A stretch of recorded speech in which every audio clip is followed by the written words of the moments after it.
Andy, here's the positive thing about Andy, right? And Wolf and all these beta plays that we have. Everything is trading exactly how it's supposed to trade. So anytime Ethereum's pumping, get this out of here. Anytime that Ethereum is pumping, these assets are pumping. And anytime Ethereum is dumping, these assets are dumping as well, which is exactly what we want. Okay. Let's put some candlesticks on that.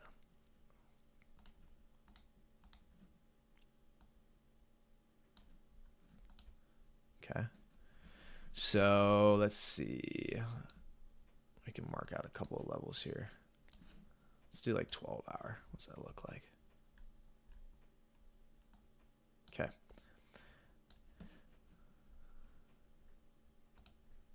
And I was going to say, while you're getting this together, I think it's people don't understand sometimes the value of playing a true ETH beta. Because obviously the price action of Ethereum, based off of what we just looked at with the ETH BTC chart, the price action of Ethereum, you can fairly accurately predict. I mean, it's a major asset. You can kind of tell what it's going to do relative to Bitcoin. I mean, obviously, there's still a lot of volatility in it, but it's a large enough asset to the point where you can, there's a lot of indicators, there's a lot of things to look at to get an idea of what the price action is going to do. Right. So we know what's coming for Ethereum. I think at this point it's pretty inevitable that, yeah, the ETH BTC chart, eventually it is going to put in a bottom and Ethereum is going to pump and at least hit previous all-time highs at like, just under 5,000. So whenever you're playing something that's a true ETH beta, like the entire boys club narrative has shown to be, you can have a lot of conviction and know that, okay, if I firmly believe that at some point, whether it's this month, whether it's in May, whether it's at the end of 2025, doesn't matter. You have conviction that eventually Ethereum is going to put in a bottom versus BTC and start to pump. You can have full conviction that your narrative that pretty much directly correlates to Ethereum is going to do the same thing. Yep. So it's like when you're playing a lot of meme coins, a lot of them just move completely on their own. Like they're on their own program. You have no idea when they're going to pump. You have no idea when they're going to dump. There's nothing to base it off of because you can't base it off of a tier one asset like Ethereum. Mm-hmm. But the boys club narrative, you have that huge advantage because whatever Ethereum's going to do, they're going to follow suit just a lot more aggressively. And obviously we've seen that includes the downside too. Correct. Yes. And so that's why if you're trading the altcoins because you want these generational gains, you want to be able to get a 10, 15, 20, 25, 30x on Andy.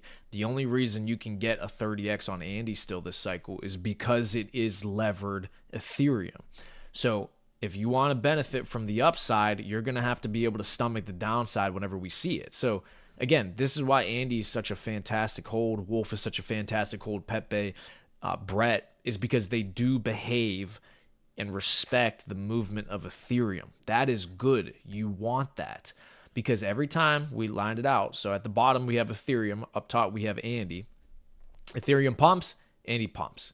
Ethereum dumps, Andy dumps. We reaccumulate, Andy reaccumulates. Ethereum starts pumping, Andy pumps. Ethereum starts coming back down here on the yearly open, so does Andy. It's literally the same thing. So why do we trade it? We'll explain it again. Well, the reason we trade it, let's go ahead down here. The reason we trade it is because from here, the low to the top on ETH was a 30% move. From here to the top on Andy was a fucking 826% move. Congratulations, you just outperformed Ethereum massively, okay? Now, here, from the low to the top, which was over here. Oh, give it to me. Hold on. There it is. So from the low, you could even bring that down a little bit lower.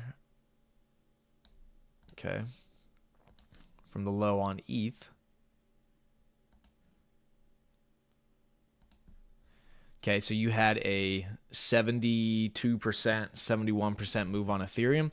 You had a 263% move on Andy. There you go. Congratulations. You outperformed Ethereum. So again, it's levered. It's behaving exactly how you want it to behave. This is how you get these outrageous gains on these assets. So to the downside, though, okay, you want to benefit from to the upside. Well, as Newton has told us, don't be greedy, but every action has an equal and opposite reaction. From the highs to the lows on Andy, you came down 58%. The low on ETH would be, well, we could put it down here just to be fair, was 24%.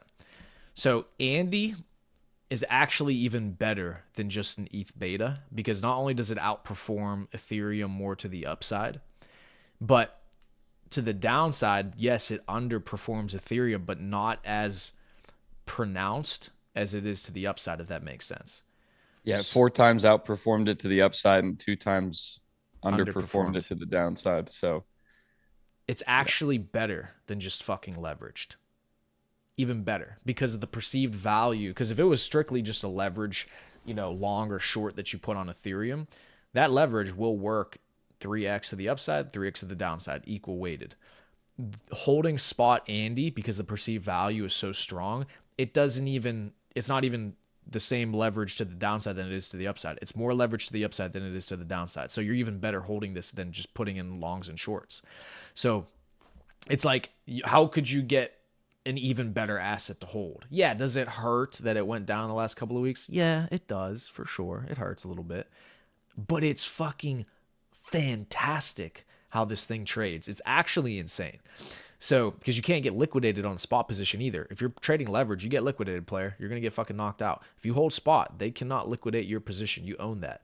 So, yeah, it's just outrageous how well it trades against Ethereum and Pepe. Because it's effectively a Pepe beta as well. Beta to Pepe. Pepe being the true beta to Ethereum. Pepe is about 3x leveraged on Ethereum. Andy's probably a 3x Pepe, so 9x to Ethereum.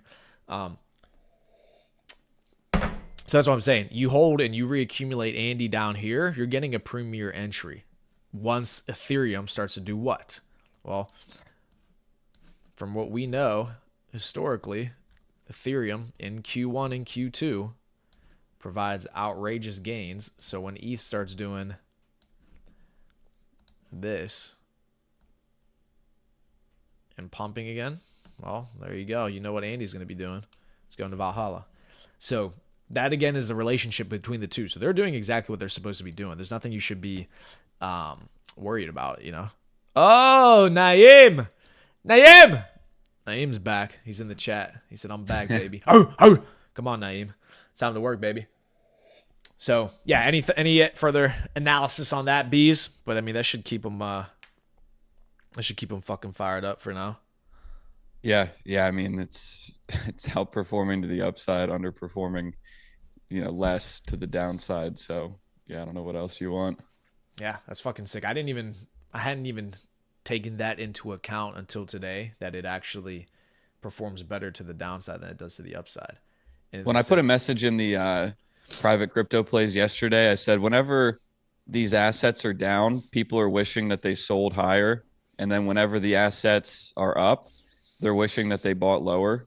So it's like, we've talked about the memes before about, whenever it's down to the price they wanted before, oh, I'm not buying that shit.